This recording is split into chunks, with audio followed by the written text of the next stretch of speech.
Welcome back to Meet Me in the Middle. This is your host, Neely. Thank you for being here. As always, I really appreciate you continuing with me. I want to remind you that my website is findunityinthemiddle.com. It has many links organized by episode to help you all dig deeper. The more we know, the more we grow. I know that it's cheesy, but it really stuck. It's really true. So I do want to touch on some of the questions that I got after the Electoral College elections episode to ensure we all have an understanding of where we are today. As we covered in the last episode, the history, it's important to understand how it works today. And it's in complete, direct conflict to what the founders and framers expected. To be clear, their intentions were for the state legislators to choose their electors, and the states were to decide the rules, oaths that these electors were to follow. Alexander Hamilton wanted a constitutional amendment to ensure that the electors in each state are to be tied to each district. This never made it to the floor, as I explained in the previous episode. And Benjamin Franklin believed that it was too late. Is it too late? I don't think so. I don't think it's ever too late to change a system that's designed for the people, by the people. Over time, state by state adopted the process of each state's parties to put forward a slate of electors, except Nebraska and Maine. So let's compare Nebraska and Nevada as they're closer in number of electoral votes in the 2020 election. So Nebraska has 5 electoral votes. Nevada has 6 electoral votes. Nebraska gives 2 votes to the winner of the popular vote in the state. Then 3 votes are split by district. So 2 went to the Republicans and 1 went to the Democrats. And the state legislator puts forward the 5 names that are then certified.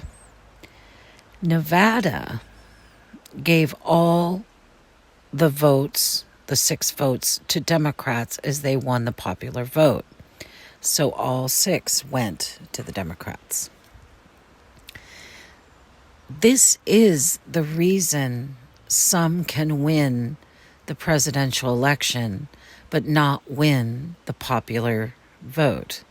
So the founders expected it to run more closely like Nebraska and Maine.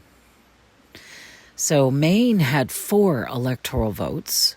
2 went to the Democrats as they won the popular vote, but the two districts, 1 went to the Democrats and 1 to the Republicans. The parties drive the process now. And we vote in November in the elections. And then the electoral are certified prior to their vote in December. And January, the votes are counted in Congress.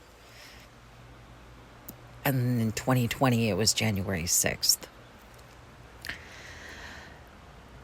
We all need to understand that if we united on this one issue, that the presidential elections would be more closely aligned to the popular vote, but keeping the electoral system in place. There has been many proposals to either scrap it or have it, it's reached high. It's never reached high enough or supported by the parties, both parties. So, for example, in Texas in 2020, if the electoral system was set up the way the founders designed it, or intended for it to be actually designed in every state, then 23 votes would have gone to Biden and 15 to Trump in Texas. And that's by looking at it at the congressional district level, if one electoral vote was for each district. And in California, 22 electoral votes would have gone to Trump and 32 to Biden. This is how it would look like, and the map would change completely.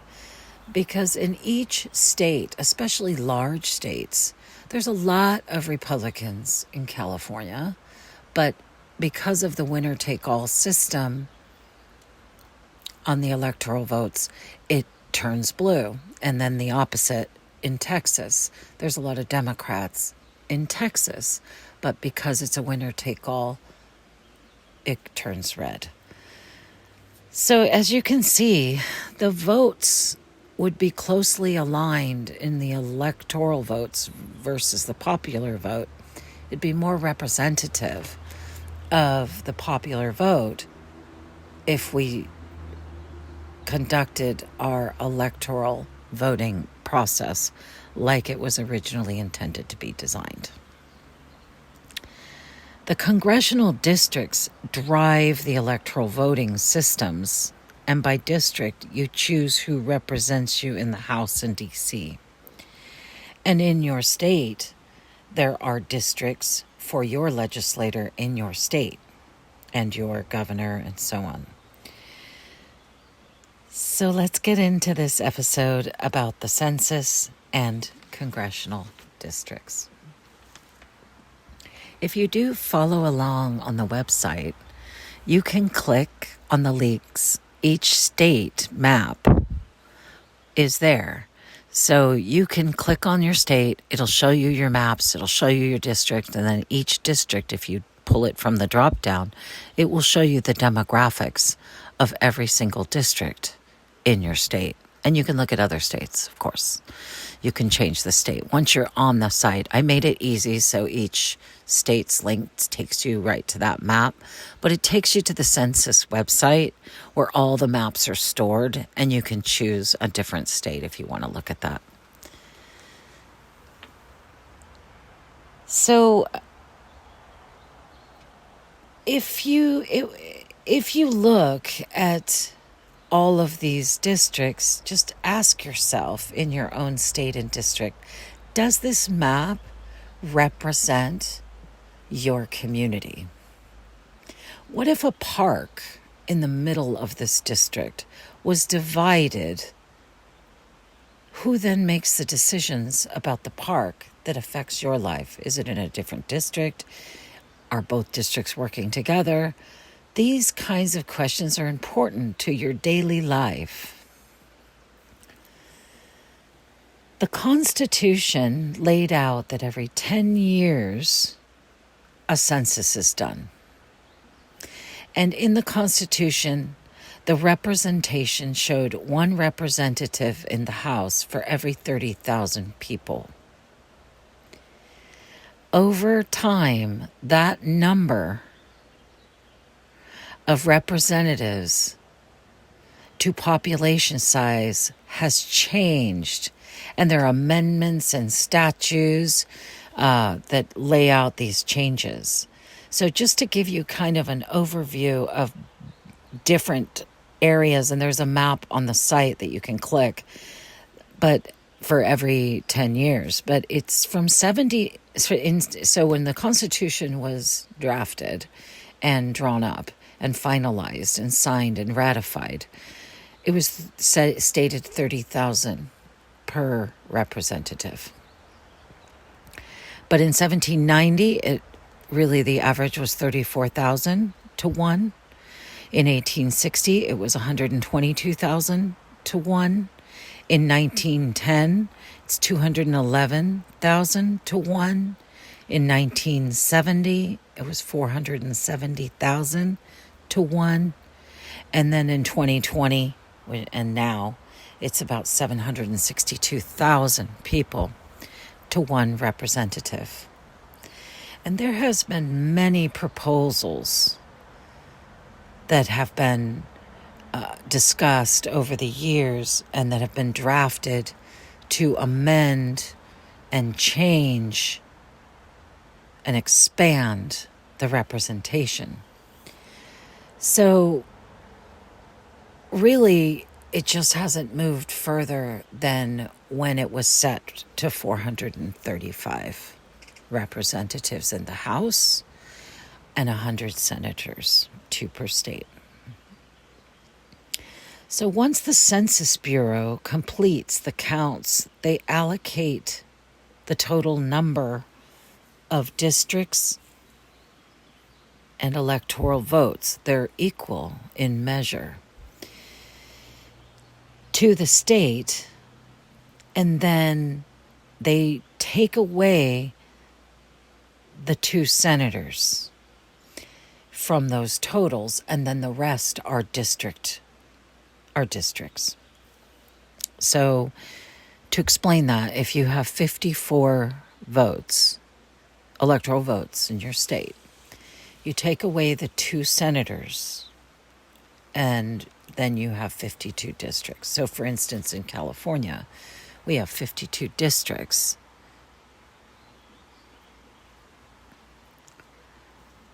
So once the House was capped to 435, as discussed in a previous episode, then the states have to draw the maps before the next election. So they really have 2 years, by law is 3 years, to finalize the maps. The states that only have 1 district do not have to do any maps because it's 1 district. So they always get automatically 2 senators and 1 representative. So it's 3. There are 6 states that do not have to draw district maps: Alaska, Delaware, North Dakota, South Dakota, Vermont, and Wyoming.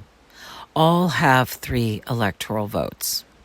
2 senators, 1 House member.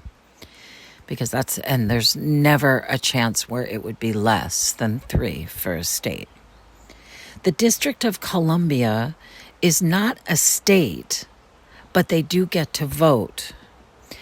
They do not have congressional representation, as they're not a state, but they still get 3 electoral votes, as there are U.S. citizens living in Washington, D.C., or the District of Columbia.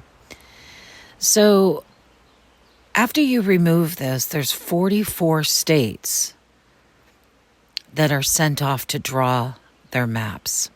So the total number of electoral votes minus 2 senators are the number of districts that they need to draw. So for instance, Tennessee gets 11 electoral votes, but has 9 districts because the 2 senators are statewide. The way that these maps are drawn is what we're going to go into now in detail. The states have established several bodies that are responsible for drawing these maps: redistricting commissions, independent commissions, politician commissions, advisory commissions, and backup commissions. It's important to note that the state also sells voter polls to the political parties. And the commissions that are drawing the maps have this data available. This lets them know how many people are registered to each party by district across the state, except 18 states that do not require party affiliation questions at the voter registration time. This kind of protects those states from being able to be influenced by party information at the map drawing process. Or does it?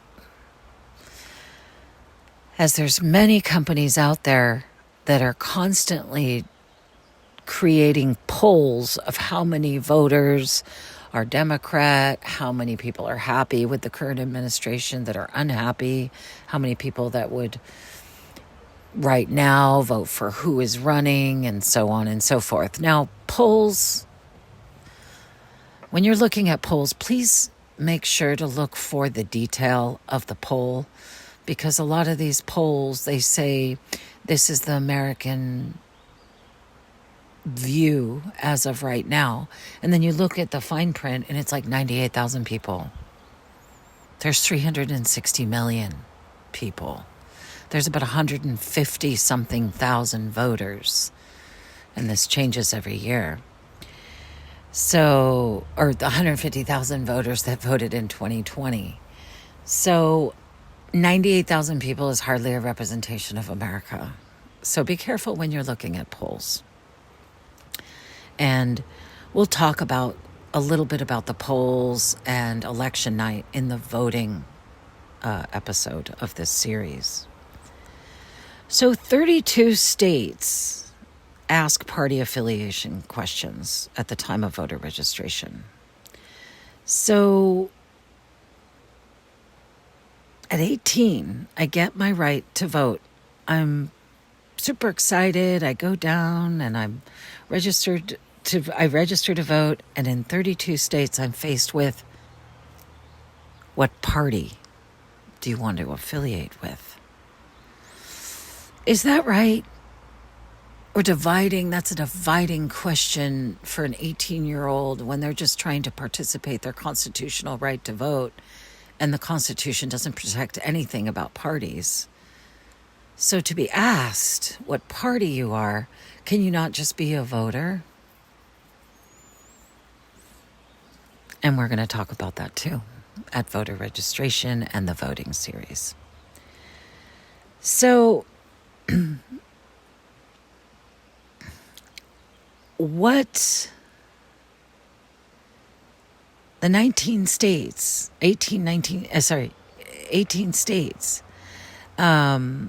that do not require the data are as follows: Alabama, Georgia, Hawaii, Indiana, Illinois, Michigan, Minnesota, Mississippi, Montana, North Dakota, Ohio, South Carolina, Tennessee, Texas, Vermont, Virginia, Washington, and Wisconsin. Those 18 states do not ask you what your party preference is at time of registration.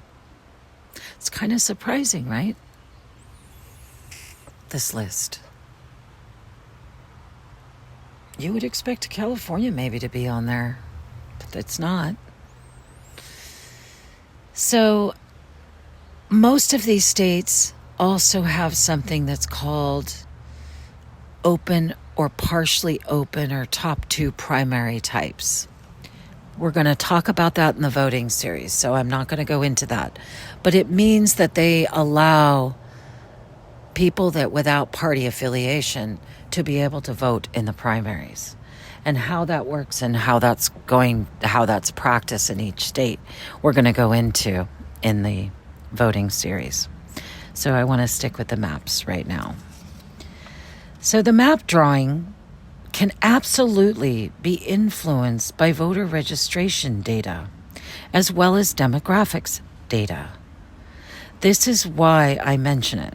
Having politics involved in the fundamental tasks like congressional maps is a point that causes much debate.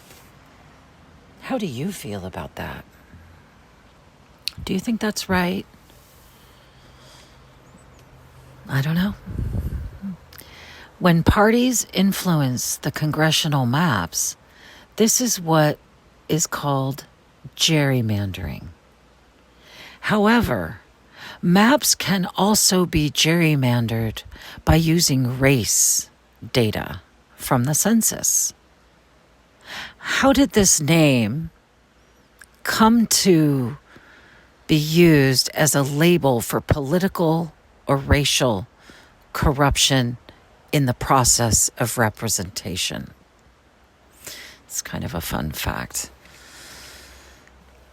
Elbridge Gerry, who was a framer, founder, and a signer of the Declaration of Independence, was an anti-federalist who refused to sign the Constitution without a Bill of Rights to ensure individual liberties. And the Bill of Rights is the first 10 amendments to our Constitution. He spoke over 153 times at the Constitutional Convention. And his refusal to sign the Constitution hurt him politically, even though he was elected to Congress as one of the first Congress. Without the voices of people like Elbridge, we wouldn't have the Bill of Rights.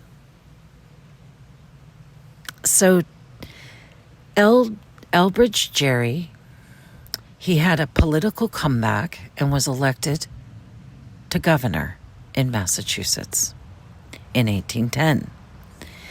Gerry fought about elections and with the Federalist and approved a very controversial map as governor to favor his party, the Anti-Federalists. The Federalists responded with jokes in the newspaper that it looked like the shape of a salamander, a district. Hence the name gerrymander. It was Elbridge Gerry, a founder who drew a controversial map, approved it. It looked like a salamander, so hence the name gerrymander. Pretty fun fact. He lost the re-election when he was trying to run for governor, but he ran with James Madison as VP in 1812 and died in office in 1814. He truly would be horrified at this label, as no one knows what he did outside his salamander-shaped map. That's how it goes with history. So to really raise him up as a founder who fought for the Bill of Rights, which we all appreciate,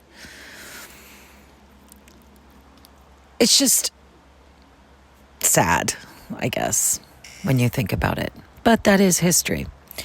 So gerrymandering is a way basically to disenfranchise voters based on race and political party by drawing maps that disenfranchise people by splitting districts and neighborhoods to dilute the votes and increase the votes. The amount of court cases that fight gerrymandering are so many.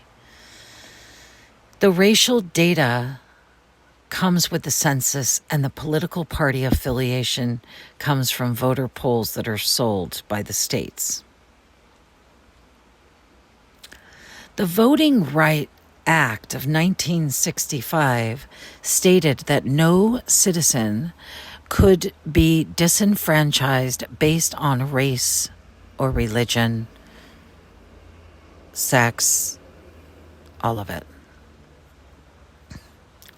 In Alabama, in 2022, a three-judge panel blocked Alabama's congressional maps because they noted that it most likely violates the Voting Rights Act of 1965. And then later in 2022, the Supreme Court reinstated the map temporarily and listed the case on their case list. Still no date has been set. This is still unresolved. In Arkansas in 2022, the NAACP sued multiple state officials over the new House district's map, stating they were unconstitutionally underrepresenting black voters. A district judge ruled the groups did not have any standing.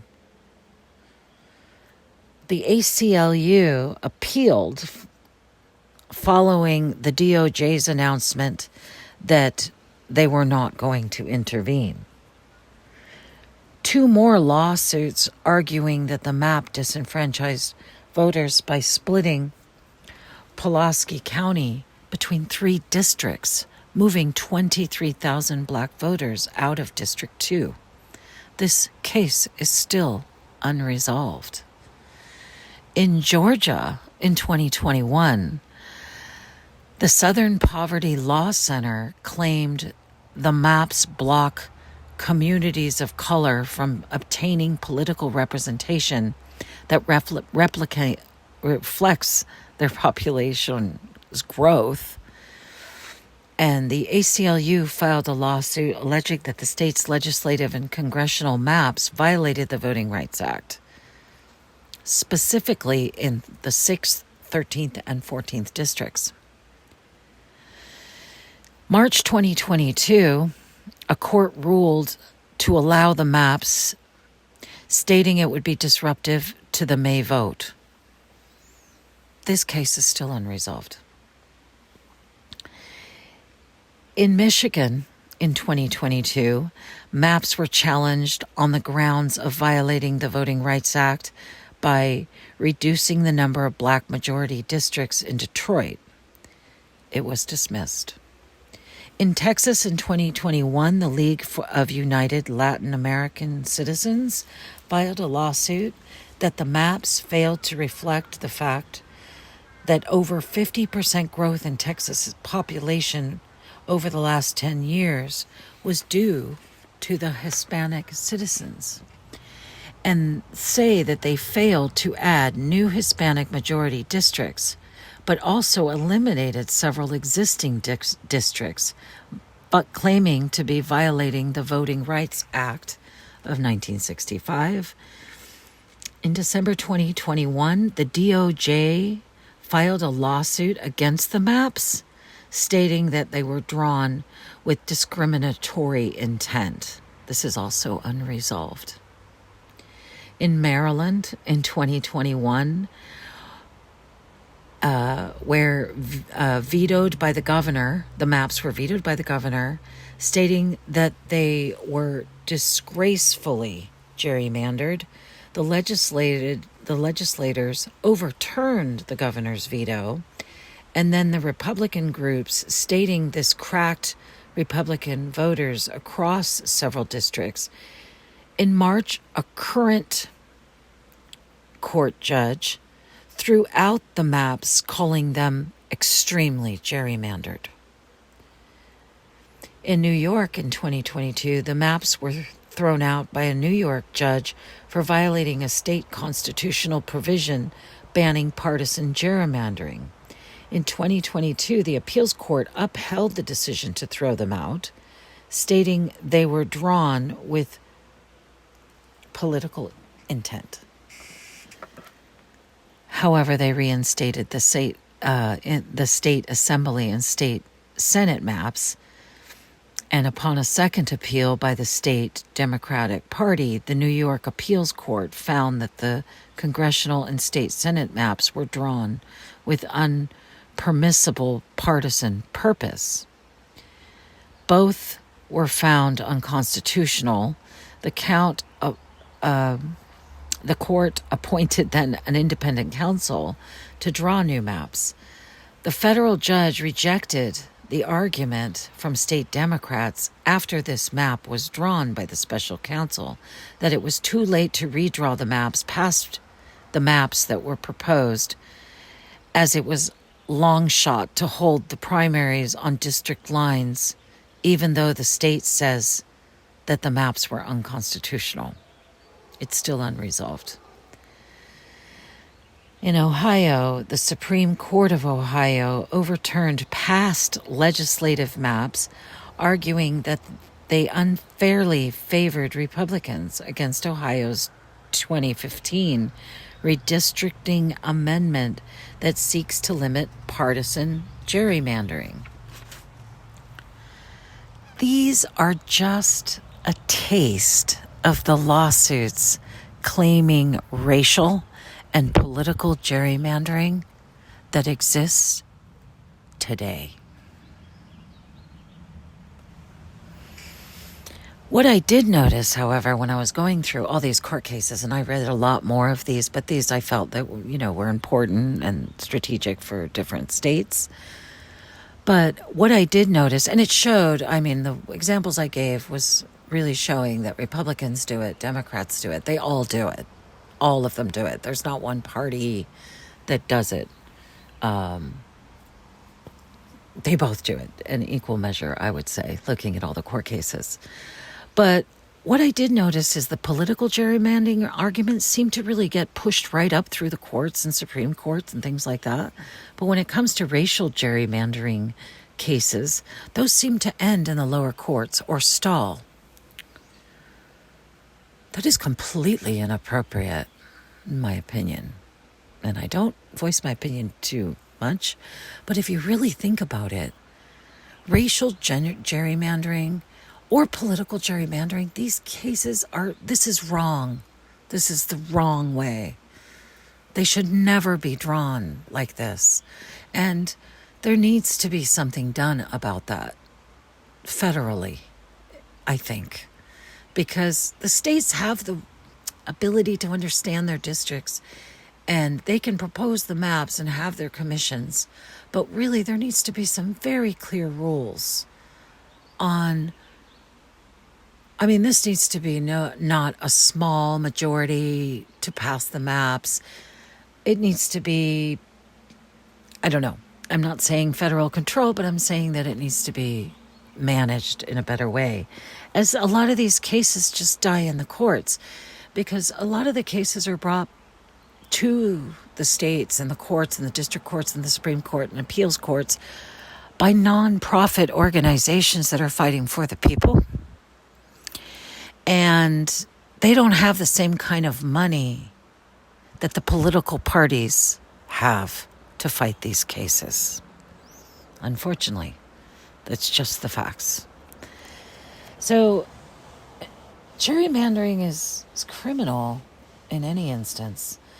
And as long as we allow political parties to drive the election's interworkings in the states, we'll never see an end to misrepresentation and missteps and disenfranchisement of parties, of a party, a small party, a third party, any of those things, as well as racially.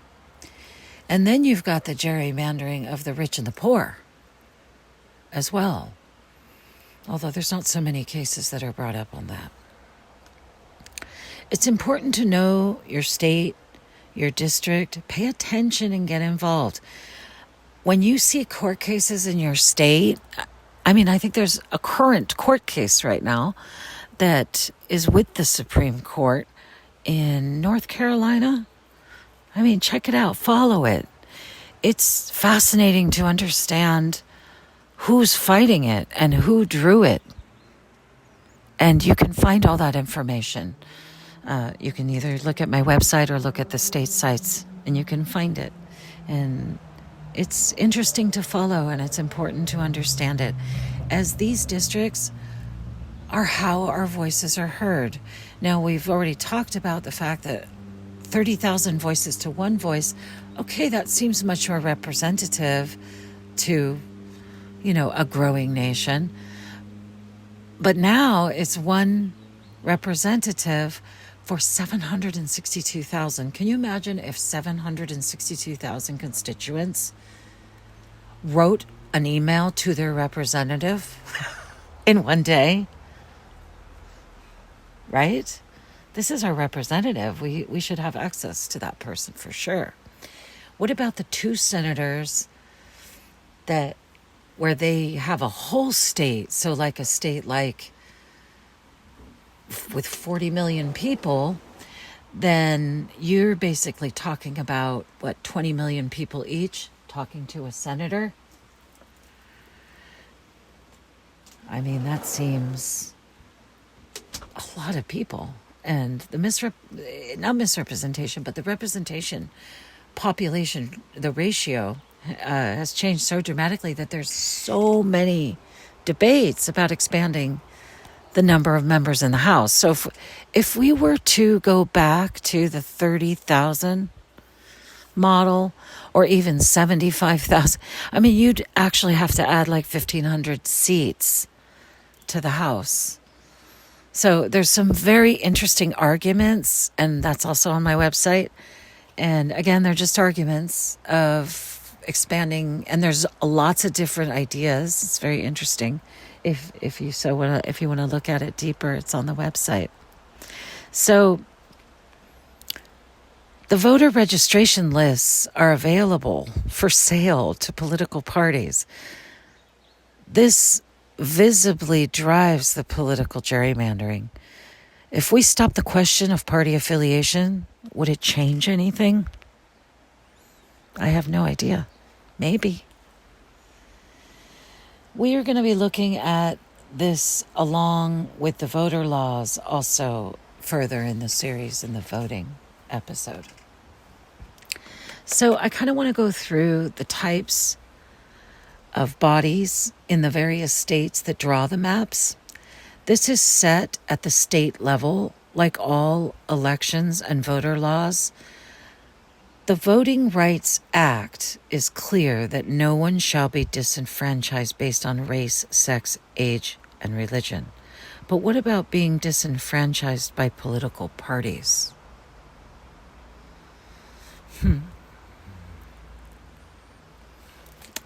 So, something to think about. So 6 states, no maps are drawn as their one large district. 5 states are passed by the legislative body's simple majority and has veto power by the governor to override. 3 states have political commissions. 2 states pass by the legislative body, but the governor plays no role. 7 states are an independent commission, and 27 states are passed by the legislator with governor approval. Now, passed by the legislator doesn't mean that the legislator are drawing the maps. They also have independent commissions, backup commissions, things like that. If the court doesn't like how they're doing it, they'll appoint someone to do it, and so on. This changes over time as well. Like, the states will change the way that they do them or what commission does it or what, so on. So it's important to understand how your state draws the maps and approves the maps. There's a lot more details underneath how these are approved and drawn, not just at the level of, well, this is how this works overarching. Some do it slightly different. There's tweaks to it. So it's really important if, you want to get involved and understand that. This is the most important beginning of your representation is what district that you sit in and what district you're drawn in and how your state actually manages their districts. The idea was it was blocks and neighborhoods. And of course, when you have rural communities, there's then huge amounts of land, but the population is still roughly around the same. So they have to split their state into equal as possible population to representative ratios.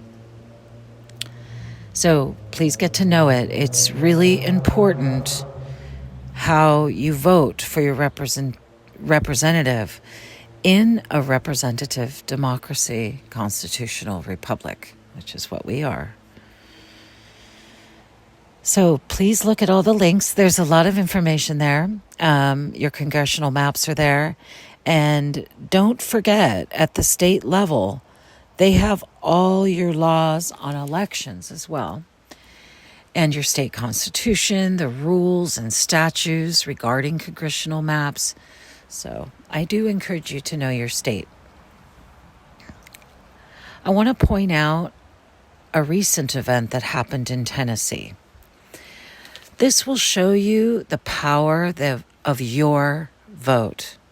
So there were 3 lawmakers that were standing up against gun violence due to a recent shooting. And their voices were silenced, so they took an extreme measure, brought bullhorns into the chamber, which of course is, that the fact that these are our representatives. This is just a crazy situation. 2 lawmakers that were black were removed from their elected position, and 1 white woman remained. And all 3 of them were doing it. When they went back to their districts from where they were elected from, those districts got their government bodies together and voted unanimously in both cases and sent them back to the legislative body. And they were reinstated. Of course, no elected member can be unseated for raising the concerns of their constituents, because in these 2 districts, their constituents were protesting and demanding change. So they are the representative of their community. So they went in to demand change, regardless of what side you are of the issue. It's just the fact of it, because this could happen in either way, in red or blue. So it's very interesting, though, because that's how powerful we are. If we get involved and inform ourselves, we the people for the people, it was designed that way. We have allowed the parties to and the elites to take control of every part of the way that we are governed. And the interesting thing about that is the laws protect us from such a thing. But it's the processes that were left open for interpretation, as they didn't write a point-by-point guide for exactly how every single instance could possibly come up later in time. So it's around the framework of the law that's being corrupted, and on many levels, racially, financially, politically. And I think that's what I'm trying to highlight. So we let the parties take control. We the people, we did that. And our founders and framers warned us against it. We do have the power to change it. All we have to do is make it known and make it matter.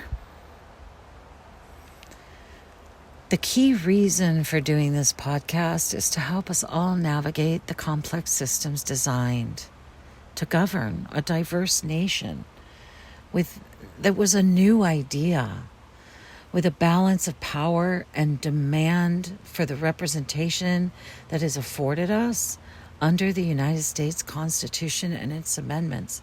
All we have to do is demand the power that we already have and push away those who would like you to believe that they're the voices that you need, because they're not. Neither of them are. We have our own voices. We are and have the ability to get the information more readily now, more than ever. And I think that like using technology for good, meaning spreading really the truth about what kind of power we have and what this country was based on and the foundations of it and how it includes us all now. It's a powerful thing to understand, and it's invigorating, and it's positive. So we just need to keep on talking about it, discussing the Electoral College and the congressional districts. We really need people to understand it, and we're going to keep talking about it in this series. So we are going to have 2 more episodes in this series. In the next episode, we're going to discuss the conferences and campaigns, and we'll also discuss campaign finance rules and laws and lobbying. So thank you for listening, and please make sure to visit my website for all the links. And you can purchase books and the American flag. We must all claim our place in this country. We must all claim our flag as we fight for a more perfect union. There's no shame in moving forward. There's no shame in coming together, as long as we understand where we came from in the truth. We must silence the noise of those who would divide us and unite to remove the barriers to equity for all people and citizens. Take 2 steps and meet me in the middle. Unity is the only way forward. Knowledge is power, and the power given to the people ensures we will win this fight against all dividing forces and strive to be free equally. We have some work to do together, but thank you for listening. And until next time, the more we know, the more we grow.